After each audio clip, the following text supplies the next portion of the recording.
শেষ যে কথাটি বলতে চাই, নবীজি বলছেন আমি উম্মি নবী। উম্মি মানে আমি মূর্খ নবী নই। উম্মি শব্দের অর্থ আমি মাওয়ালা নবী। আমি জন্ম নেওয়ার আগে বাবা মারা গেছে। যে শিশু এইভাবে জন্ম নেয় তাকে উম্মি বলে।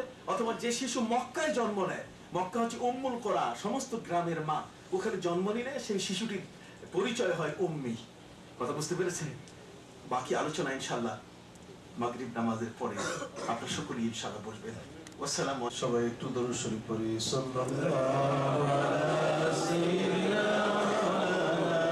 মুহাম্মদ ওয়া আলা আলিহি ওয়া সাহবিহি ওয়া সাল্লাম। সাল্লাল্লাহু আলা সাইয়্যিদিনা মুহাম্মদ ওয়া আলা আলিহি ওয়া সাহবিহি ওয়া সাল্লাম। আল্লাহুম্মা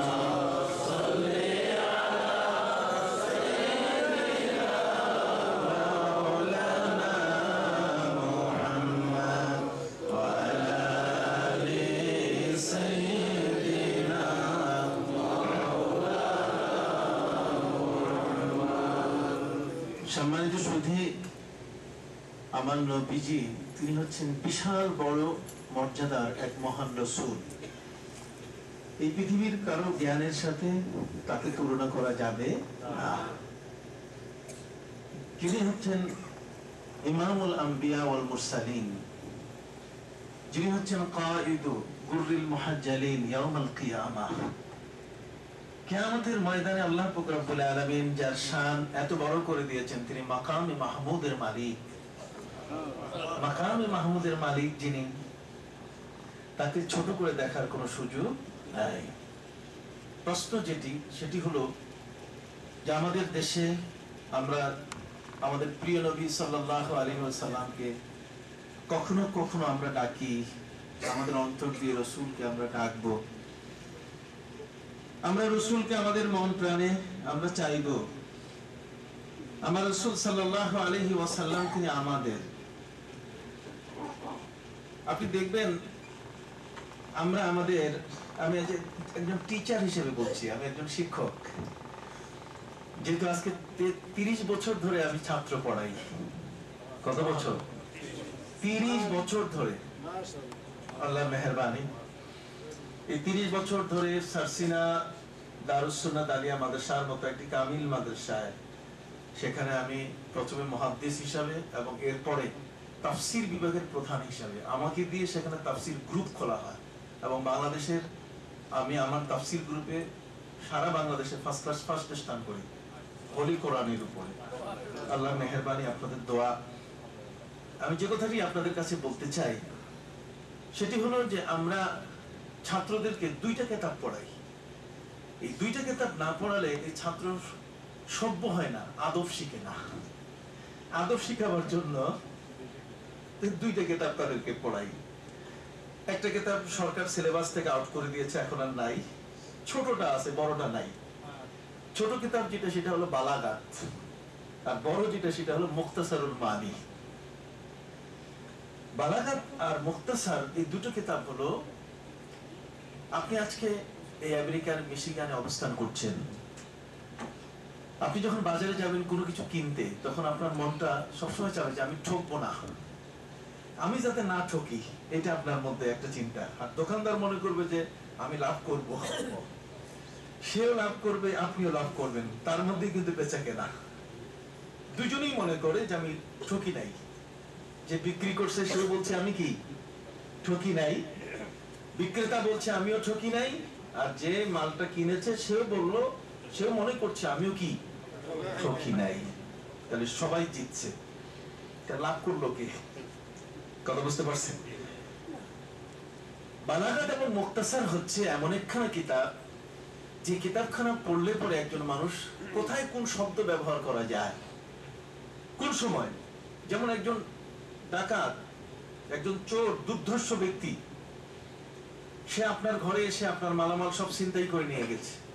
এখন যদি আপনার তার নামটা বলে দেন যে অমুকে আমার ঘরে আসছে, তাহলে আপনি দেখবেন বিকালে আপনার লাশ রাস্তায় পড়ে থাকবে। এই বালাগাত কিতাবটা পড়াইয়া আমরা ছাত্রদেরকে বুঝাই দেই যে খবরদার, যদি এরকম কোনো ডেঞ্জারাস পিরিয়ড হয় যেখানে তুমি তার নাম বললে তোমার লাশ হওয়ার সম্ভাবনা, তখন নাম করিও না, তখন কইও যে এরকম একজন এসে এই কাজ করে গেছে, কে করছে এটা জানি না। তার অর্থ হলো যদি এখন নামটা বলে তার জীবনের ঝুঁকি চলে আসবে। তো জীবনের ঝুঁকি যদি চলে আসে তাহলে তার জান বাঁচানো ফরজ। কথা বলেন, জান বাঁচানো কি? এখন জান বাঁচানো ফরজের জন্য মিথ্যা কথা বলা যাবে কিনা? কারণ কেউ যদি খুব বাঁকা দেওয়া মানুষ হয়, নামাজ শুরু করছে, টুপি মাথায় দেওয়া শুরু করছে, সে বলছে আবার হুজুর মিথ্যা কথা বলা শিখাচ্ছেন তিনি, আমরা তো ওয়াজ শুনতে আসছি, মিথ্যা কথা শিখতে আসি নাই। কথা বুঝতে পারছেন? মূল বক্তব্য হলো বুখারী শরীফের হাদিসের মধ্যে আছে সাদারা মিন ইব্রাহিম, এই সাদারা মিন ইব্রাহিমা সালাসু কাযুবাত। আমার নবীজি বলছেন ইব্রাহিম আলাইহিস সালাম থেকে তিনটা কথা বের হয়েছে, যে তিনটি কথা শুনলে বাহ্যিক দৃষ্টিতে মনে হবে এটা মিথ্যা। এটা কি মিথ্যা? কিন্তু আসলে এটা মূলত মিথ্যা ছিল না।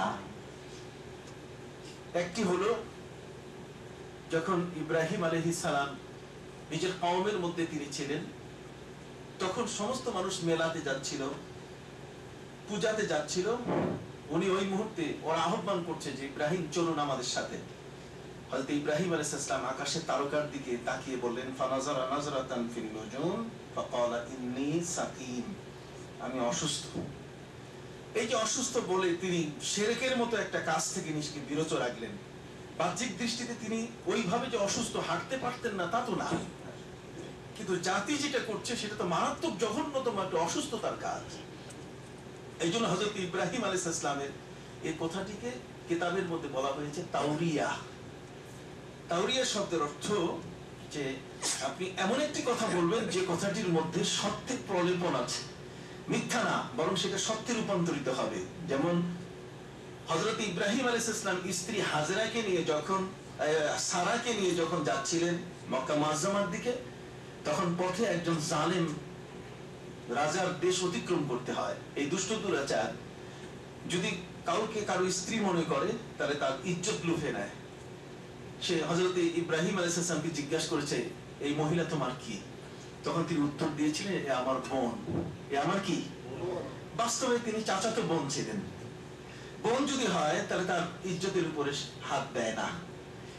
তাহলে বোনের পরিচয় দিয়ে তার ইজ্জতকে রক্ষা করা, এটা কি কোনো মিথ্যা হলো? জোরে বলেন, এটা কি কোনো মিথ্যা হলো?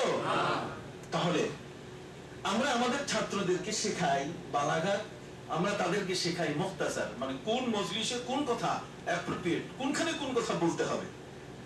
এখন শ্বশুর জামাইয়ের মধ্যে কথা বুঝতে পারছেন? বাবা তার ছেলেকে শিখাই দিয়েছে যে বেটা তোমার শ্বশুর অভিযোগ করে বারবার যে তুমি কথা বলো না, তো তোমার শ্বশুরের সাথে কথাবার্তা কইও। তা শ্বশুর মনে করবে যে আমার জামাই কি না, বোকা না। তো শ্বশুর জামাই বউ সবাই মিলে এক টেবিলে খাইতে বসছে। খাওয়ার পরে এখন ওই যে জামাই চিন্তা করছে যে আমার বাপ তো কইছে কথা কইতে, এখন কথা কইতে যে শ্বশুরে জিজ্ঞেস করছে জাব্বা আপনি কি বিয়ে করছেন? কথা বুঝতে পারছেন?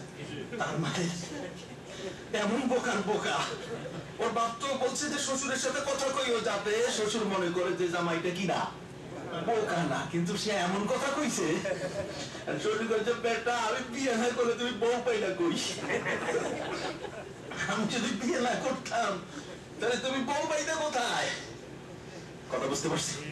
তো বালাগাত মুখতাসার এই দুটো কিতাব হচ্ছে এমন কিতাব যে কিতাবে অবস্থা অনুযায়ী কি ব্যবস্থা, কোন কথা কোনখানে বলতে হয়, কোন শব্দ কোনখানে প্রয়োগ হবে, সেই প্রয়োগের স্থল যদি না জানা যায় তাহলে গ্রামীণ বউয়ের চিঠি শহরী স্বামীর কাছে, মানে যেখানে দাড়ি হওয়া দরকার দাড়ি নাই, যেখানে কমা হওয়া দরকার কমা নাই, দাড়ি কমা সেমিকোলন যেখানে যেটা হওয়া দরকার এটা আপনাকে জানতে হবে, এটা শিখতে হবে। যদি স্বরচিহ্ন আপনার জানা না থাকে আপনি কোথায় স্টপিস করবেন?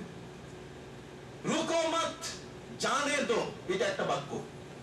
রুকো মত মানে থামাইও না, জানে দো কি করতে দাও, যাইতে দাও। এখন এখানে আপনি ওয়াকফ করতে যাইয়া পড়তেছেন রুকো মত জানে দো, শব্দ কিন্তু সেন্টেন্স একটাই, কিন্তু আপনি ওয়াকফ করছেন আগে অর্থ হলো রুকো মত জানে দো, থামাইও না, যাইতে দাও অর্থ এক, আর পরে যখন আপনি ওয়াকফ করলেন আগে যে রুকো মত জানে দো, থামো, যেতে দিও না।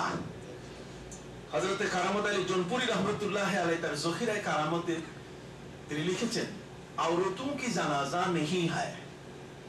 এই কথাগুলো শোনার চেষ্টা করবেন, আমি যে পয়েন্টটা আপনাকে সহজ করে দেওয়ার চেষ্টা করছি। আওরতুম কি জানাজা নেহি হয়, এখন মৌলভী সাহেব বলছে যে মেয়ে লোক মরলে জানাজা পড়া যাবে না। কোথায় পেয়েছো? কারামত আলী রহমতুল্লাহ আলাইহির জখিরায়ে কারামতে আছে আওরতুম কি জানাজা নেহি হয়, মেয়ে মানুষ যদি মারা যায় তাহলে তার জানাজা পড়া লাগবে না, এমনি এমনি দাফন করতে হবে। আসলে এটা হচ্ছে তাদের উর্দু ভাষা।